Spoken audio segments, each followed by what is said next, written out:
Cette semaine, dans notre segment Service offert, je m'entretiens avec M. Michael Sheen. M. Sheen nous parle de la prévention du suicide et du rôle important que jouent les sentinelles. M. Sheen a embrassé la cause du suicide suite aux gestes que son fils a posés en 2005. M. Sheen, merci beaucoup. C'est vraiment un honneur pour nous de vous accueillir à l'émission Sur la ligne de combat. Bien, merci de me recevoir. Monsieur Sheen, comme vous dites très bien, dans une autre vie, vous avez été juge à la Cour du Québec et au Tribunal des droits de la personne. Oui. Qu'est-ce qui vous a amené à embrasser la cause du suicide? En 95, un de mes fils, le deuxième, Philippe, 25 ans, s'est enlevé la vie. Et 2 ans plus tard, je me suis présenté au Centre de prévention du suicide en leur demandant si je pouvais devenir bénévole et contribuer à éviter ce qu'on avait vécu, nous, comme proches, comme parents. Et est-ce que vous avez été témoin d'un signe quelconque de la part de Philippe avant qu'il commette l'irréparable? D'abord,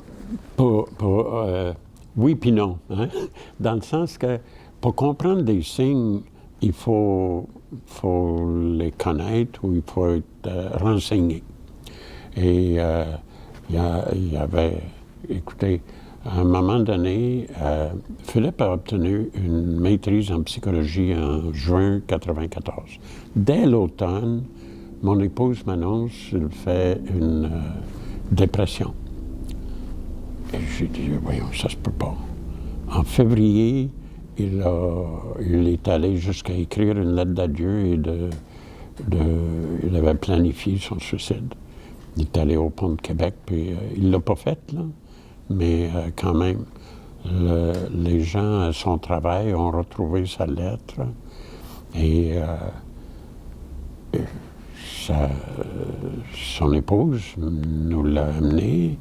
Je l'ai amené à l'hôpital et en soirée, il a été placé en aile psychiatrique à l'Hôtel-Dieu de Lévis où il est resté sous observation 1 mois de temps. Ils l'ont libéré. Et quand ils l'ont libéré, je me suis dit, bon, il est guéri. Ils l'ont libéré. Il ne l'aurait pas libéré s'il n'était pas guéri, si tout n'était pas correct. On lui a demandé ou prescrit de suivre une thérapie, prendre des médicaments, des antidépresseurs. Il en a pris, il a suivi les consignes. Rendu en août à ma fête, mi-août, il nous annonce j'ai arrêté de prendre mes médicaments. J'ai dit bravo, merveilleux. Ça veut dire qu'il est guéri, il se sent bien. Il a une maîtrise en psychologie. Il doit savoir s'il se sent bien. Et 3 mois plus tard, fin novembre, il s'enlève la vie. Et est-ce que vous en aviez déjà parlé avec lui? Oui, il y avait des signes dans ce récit-là. Mais à chaque fois, vous remarquerez, je suis arrivé à la mauvaise conclusion, par ignorance. Je ne savais pas. Je n'avais jamais entendu parler de détresse psychologique grave, encore moins d'idées suicidaires. Je ne connaissais personne qui s'était enlevé la vie. Je n'avais aucune sensibilisation ou de renseignement qui... Dans le fond, vous écoutiez ce que Philippe vous disait, puis vous en êtes venu à la conclusion que si, par exemple, on l'a libéré, il arrête de prendre ses médicaments, bien, tout va bien, tant mieux. Moi, j'ai vu des signes positifs. Des éléments négatifs qui étaient des signes positifs. Quand je dis qu'il a arrêté de prendre ses médicaments, c'est sans l'approbation de son médecin. Vous savez, c'est correct d'arrêter de prendre les médicaments quand le médecin est d'accord, quand c'est suivi. Tout à fait. Alors, non, moi, je me suis trompé sur toute la ligne. Est-ce qu'on s'en veut en tant que parent? Oui. Mais en même temps, on ne doit pas se sentir responsable. J'ai beaucoup travaillé avec des parents endeuillés depuis, dans mon bénévolat. Et je pense que c'est minuscule ceux qui ne se culpabilisent pas. Vous parlez de bénévolat, vous faites beaucoup de bénévolat pour une association. Bien, comme je vous dis, oui, pour la prévention du suicide et auprès de gens en détresse, auprès des endeuillés, des parents endeuillés surtout. Il y a beaucoup de choses qu'on peut faire qui peuvent changer les choses. Oui, parce que je lisais des statistiques, 4 personnes qui se suicident par jour au Québec. 25 des gens reçoivent l'aide professionnelle adéquate. 50 n'en reçoivent aucune, c'est énorme. Et 25 reçoivent une aide inadéquate. Qu'est-ce que vous pensez de ces statistiques? C'est échafaudé sur la détresse grave et les préjugés. Parce que c'est tabou encore. C'est tabou. Vous savez, on ne se vante pas là, de faire un burn-out, de vivre une détresse psychologique grave, de se dire à nous-mêmes, je suis au bout de mon rouleau, il n'y a rien à faire, j'ai perdu espoir. On ne se vante pas de ça. Et on ne veut pas avoir un dossier dans lequel c'est inscrit, là. C'est exactement ce que je m'apprête à vous dire. Oui, voilà. Mais est-ce que c'est notre société de performance, d'être des hommes qui sont performants dans leur domaine, des femmes, des superwomen qui sont performantes au travail, en couple, avec les enfants? Est-ce que c'est notre société qui a un niveau trop élevé de performance? Il n'y a rien de mal à performer, là. Mais d'un autre côté, oui, je crois que oui. On met trop d'emphase sur la perfection, là. Ouais. Vous savez, on enseigne beaucoup à nos jeunes comment gagner. Hein? On les embarque dans une équipe de soccer. Puis c'est quoi, là, toute la stratégie, c'est de gagner.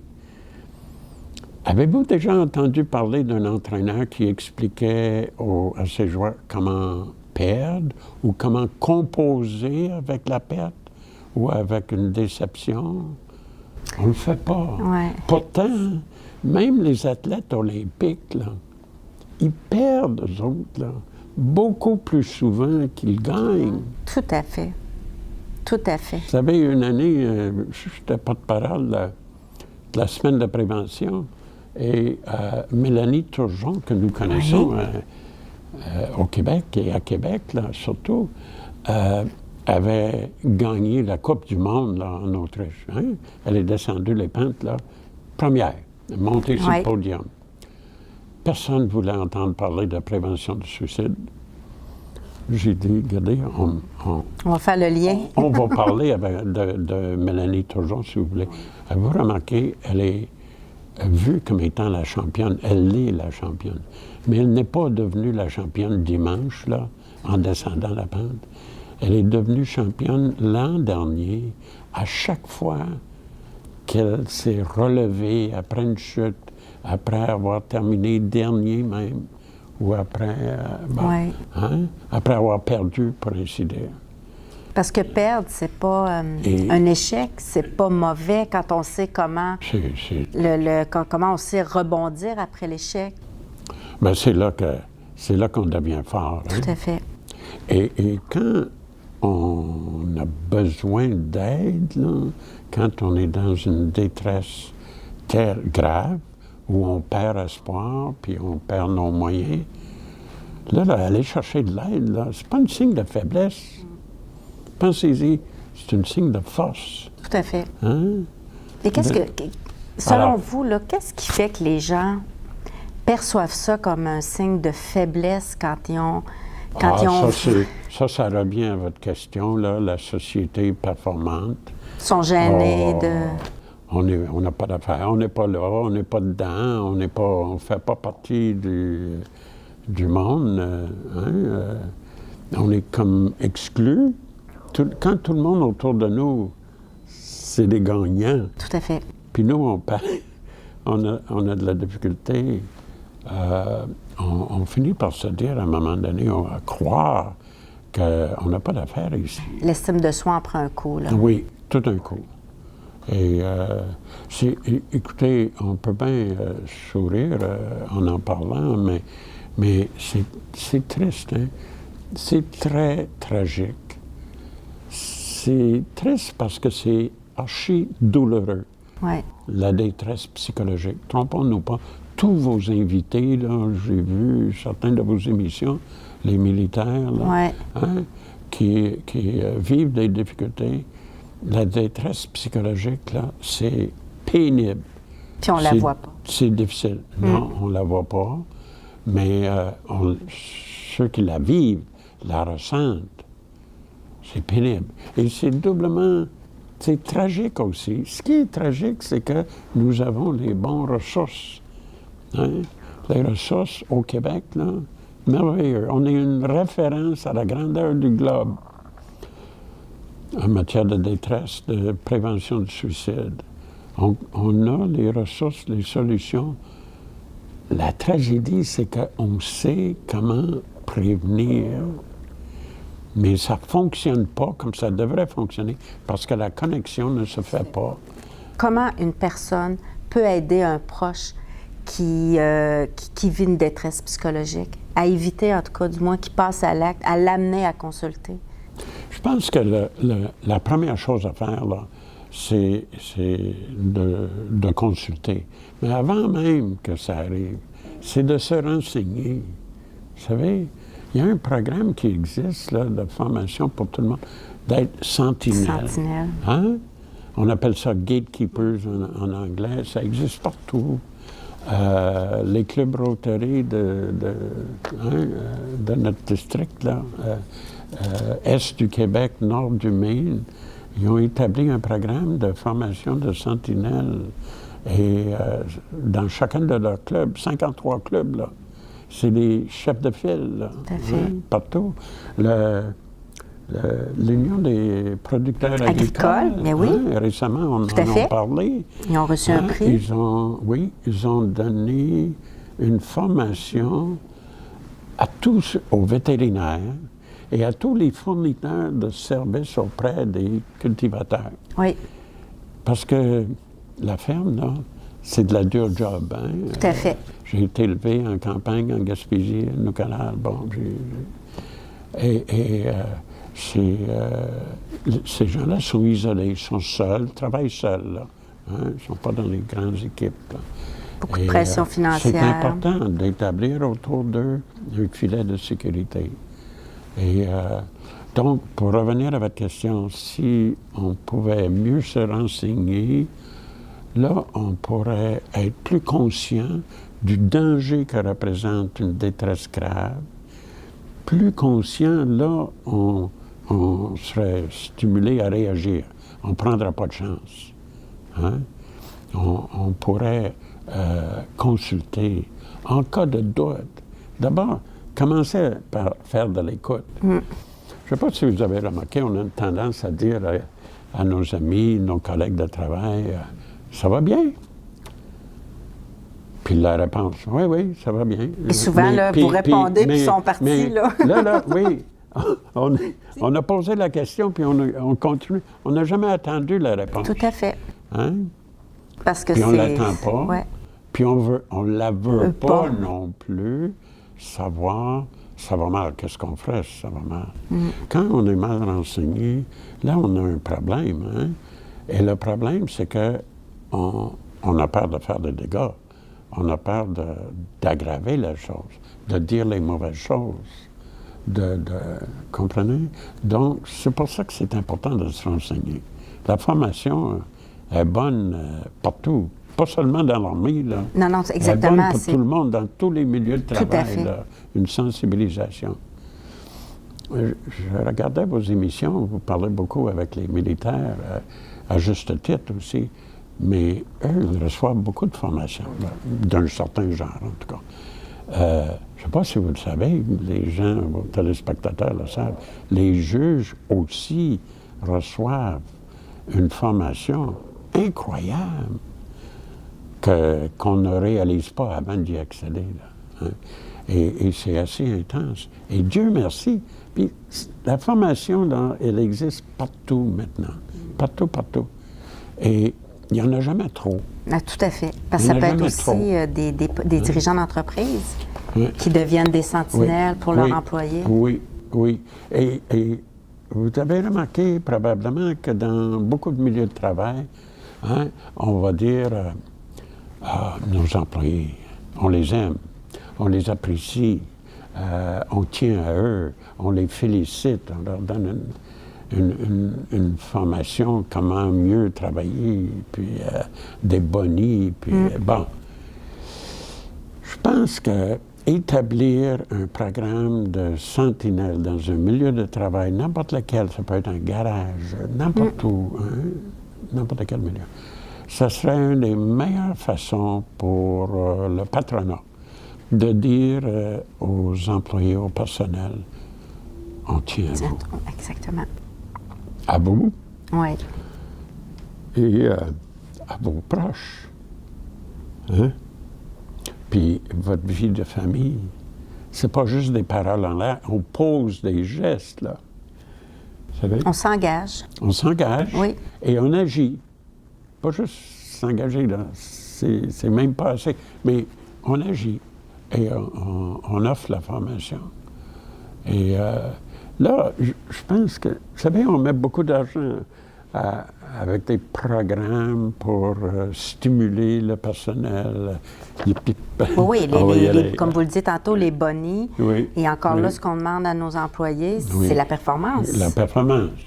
Le chiffre d'affaires à la fin de l'année. Puis, Mais un employé qui se sent apprécié, un travailleur qui se sent apprécié, estimé, il est plus heureux, il travaille mieux. C'est gagnant. Tout à fait. Tout à fait. Vous parliez tantôt le Québec était la province la mieux équipée pour, en termes de services offerts. Quelqu'un qui nous écoute aujourd'hui qui voudrait dire, ben moi, là, oui, j'ai le goût de m'impliquer, j'ai le goût de faire ma part pour faire changer les choses. Qu'est-ce qu'il pourrait faire? Est-ce qu'il y a un organisme quelconque? Oui, il y a un réseau de centres de prévention du suicide. Il y a l'Association québécoise de prévention du suicide qui fait tout pour sensibiliser le public à l'importance de la prévention et des effets que donne la prévention. L'association a affiché, l'association l'OQPS, a affiché une déclaration que les gens à laquelle les gens peuvent souscrire, disant le suicide est un problème de santé, de société, un problème majeur. Et on peut se renseigner, on peut prendre des moyens, et ça fait toute la différence. Et ils ont affiché une pétition, une déclaration. Oui, puis on voit le lien, là, on voit le lien en bas de l'écran, tout à fait. Et savez-vous, il y a 49 392, je pense, personnes qui ont signé la pétition, la déclaration, hein, qu'à l'effet, le suicide n'est pas une option. Et je m'engage, moi. On indique notre nom, on donne notre courriel, puis on pèse sur le bouton. Puis, ils peuvent aussi suivre la formation Sentinelle. Ils peuvent suivre la formation Sentinelle. Quand leur... parce qu'on parle souvent... Le patron, oui. Non, je vous interromps parce qu'on parle souvent du RCR en entreprise. Hein? Oui. À quel point c'est important que tout le monde ait cette formation-là pour sauver des vies. Et ça l'est. Et ça l'est. Puis on le comprend. Mais le projet Sentinelle est une forme de RCR aussi. Absolument. Et ça change tout. Écoutez, on parle de Sentinelle. À l'Institut universitaire santé mentale, ici à Québec, l'hôpital dédié à la santé mentale, autrefois Robert Girard, le plus vieux au Québec, OK? Sur une période de 2 ans, à un moment donné, ils ont vécu une situation absolument terrible. Ils ont eu 6 suicides en 2 ans. Okay? mais pas chez les bénéficiaires, chez le personnel. Parmi 1200 à peu près personnels. C'est énorme. Alors, qu'est-ce qu'ils ont fait? Le Centre de prévention du suicide de Québec leur a offert de former des sentinelles au sein de leur personnel. D'abord, le programme d'aide aux employés a été contacté. Ils ont dit oui, on est d'accord. Le syndicat, la même chose, et la direction, la même chose. Tout le monde s'est mis ensemble. Je suis allé à 2 reprises. On a eu une réunion des employés, du personnel, et pour les sensibiliser à l'importance de la démarche et au programme. Ils ont eu 60 personnes parmi leur personnel qui sont devenus sentinelles. Ils se promènent sur leur macaron, avec un petit S. Vous pouvez me parler. J'ai été formé, je sais comment écouter, avec compassion, sans juger. Et savez-vous, ça fait 6, 7, 8 ans de ça. Il n'y a pas eu, à ma connaissance, un seul suicide dans le même groupe. Depuis. C'est un besoin, là. Non, mais ça donne des résultats tout à fait. Incroyables. Incroyables. Ça vaut la peine. C'est ça qui est doublement tragique à propos du suicide. Les résultats sont là. Sont là. Qu'est-ce que fait un sentinelle? Un sentinelle ne devient pas un intervenant, là. C'est pas ça. Un sentinelle, il écoute, il sait comment écouter, il connaît le danger, il dit « ça doit être difficile, aimerais-tu m'en parler? » Puis il écoute. Puis il peut détecter aussi. Sans juger. Ouais. Et au cas de doute, il va dire « écoute, là, moi je suis un ami, je suis un collègue. Je ne suis pas un intervenant, mais je sais où aller. Je sais où aller pour obtenir de l'aide. » On a eu un vieux schnock de juge là, qui est venu nous parler. Puis, je sais où appeler. On a un numéro, là, je pense que... on le voit à l'écran présentement. On le voit à l'écran, là. Oui. 1-866 appel. Donc, on peut appeler le numéro. Ce numéro-là, c'est une ligne d'intervention partout au Québec. Et le Centre de prévention du suicide local va répondre. Il y a quelqu'un au bout du fil, 24 heures par jour, 7 jours semaine. Pas pour faire une thérapie, pour écouter et pour nous guider. Pour guider la personne en détresse, pour guider un proche et même pour guider une personne endeuillée par suicide. Écoutez, on les a. Mais nos gens sont bien formés. Mais tout ça là, ne vaut pas grand-chose si la personne en détresse refuse d'obtenir de l'aide, a peur d'en parler, et si son entourage ne sait pas quoi faire, ne sait pas quoi faire. Fait qu'il y a une sensibilisation aussi à faire Absolument. auprès des gens qui public. vivent une détresse psychologique aussi. Oui, il y a une sensibilisation. Puis, remarquez, là, regardez, je ne vais pas vous assommer avec mes propos, mais pensez-y, là, la violence conjugale. Quand j'ai été nommé juge, là, fin des années 80, là, la violence conjugale, il n'y avait pas grand-chose. On faisait de la formation auprès des juges. La littérature nous disait qu'une femme battue, elle se fait battre 35 fois avant d'appeler la police. Quand elle appelait la police, qu'est-ce que la police faisait? Je lui demandais, « C'est arrivé où, ça, madame? » « Chez moi. »« Chez vous? » « Bien, chez vous, madame, c'est privé. » On ne va pas là. On ne va pas là. Et quand la police faisait une enquête, puis le prenait, les avocats de la couronne n'étaient pas sensibilisés comme ils le sont aujourd'hui. Et les juges non plus. Alors, tout ça a changé. Regardez l'ivresse au volant. On n'a pas éliminé la violence conjugale, ni l'ivresse au volant, mais on a fait des grands bouts de chemin. Regardez l'abus chez les enfants. Vous savez? Alors, moi, on ne me fera pas à croire qu'il n'y a rien à faire, puis que c'est peine perdue, puis qu'on ne peut pas changer les choses. On peut. Ce serait quoi, selon vous, là, les objectifs qu'on peut se donner, des objectifs réalisables pour contrer ou diminuer le taux de suicide au Québec? Bien, écoutez, d'abord, on peut s'engager, hein? OK? Et en s'engageant en grand nombre, là, le gouvernement et tout le monde pourrait embarquer. Ça peut devenir contagieux. Tout à fait. Hein? Les mauvaises choses sont contagieuses, des fois, les maladies, mais les bonnes choses aussi sont contagieuses. Ça peut stimuler une action. OK? Et ça change tout quand ça se fait. On peut suivre une formation. On peut demander à notre patron, notre hôpital, notre école, créer donc un programme de sentinelle.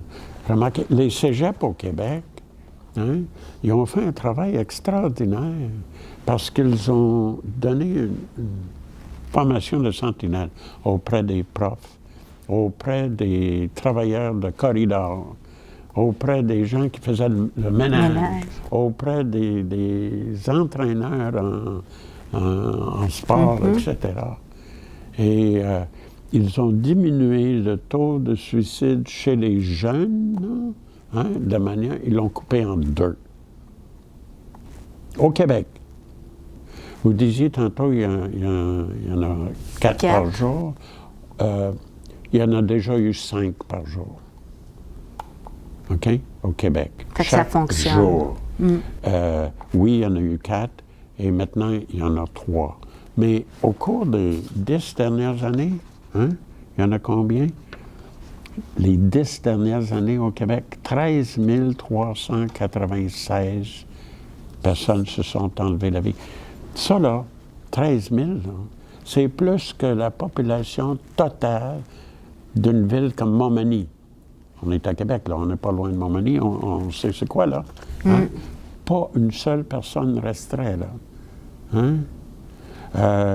On dit aussi que ces suicides-là laissent 250 000 de endeuillés, des proches, des amis, des collègues de travail. Ça n'a aucun sens. Et ça touche toutes les régions. Ça touche des pères, des mères, des fils, des filles. Ça touche des amis, des voisins, des collègues de travail. Écoutez, puis c'est incompréhensible qu'on ait à notre portée la solution. Si on avait un vaccin de crime, on hurlerait pour qu'elle soit administrée. Mais on l'a, le vaccin, en matière de prévention du suicide. Un vaccin humain. Un vaccin humain. Tout à fait. Ça existe. Qu'est-ce qu'on attend? En terminant, M. Shane, si vous aviez un message à adresser aux gens qui nous écoutent en ce moment, nos vétérans, par exemple, qui ont peut-être déjà inscrit une date à leur calendrier, qu'est-ce que vous souhaiteriez leur dire? Je pense qu'il faut consulter. Hein? Et demander de l'aide, là, c'est fort. C'est pas un signe de faiblesse. Hein? Alors, les ressources existent, c'est d'en profiter. Hein? Vraiment, là. C'est comme si on se disait, comme militaire, là, hein, la formation est là, puis l'armée sait comment former, connaît l'importance de former. On n'envoie pas le monde au combat sans les avoir entraînés. Hein? Donc, ça serait comme aller au combat ou être dans le combat sans profiter ou utiliser l'entraînement qu'on a reçu. Et en matière de suicide, là, on est dans un combat. hein, entre la vie et la mort. Une lutte là, entre l'instinct de survie et le désir de mettre fin à notre souffrance. Et on choisit la mauvaise solution. On se trompe. Pas parce qu'on est du mauvais monde, mais parce que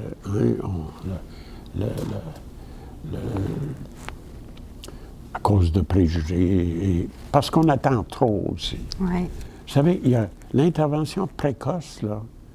C'est ça, là, le meilleur remède. Il ne faut pas attendre, comme vous dites, d'avoir touché le bas, là. Non. Il y en a qui disent qu'il faut attendre d'être au fond du baril là, pour remonter. Savez-vous, notre voiture, vous avez une voiture comme moi, là, hein? Qu'est-ce que vous faites quand votre voiture fait ding, ding, ding? Hein? On s'en va chez le mécanicien, le garage, puis ça presse. On n'attend pas. On y va le jour même ou l'après-midi, le lendemain. Hein? Est-ce que ça veut dire qu'on s'occupe plus de notre tôle que de notre corps? Notre vie est précieuse. Il n'y a pas de prix pour la vie. Ça ne s'achète pas. Puis, moi, je sais aussi par expérience qu'à la suite d'une épreuve atroce et assommante, même là, la vie peut être belle. Pas parce que l'épreuve est belle. Le suicide est beau. Il n'y a rien de beau dans le suicide. Hein? Mais la vie peut être merveilleuse. Je le sais. Et j'ai vu des tonnes de gens qui sont là pour le dire aussi. Monsieur Shane, merci encore de nous avoir accordé cette entrevue. C'est moi qui vous remercie. Puis continuez votre bon travail. Merci.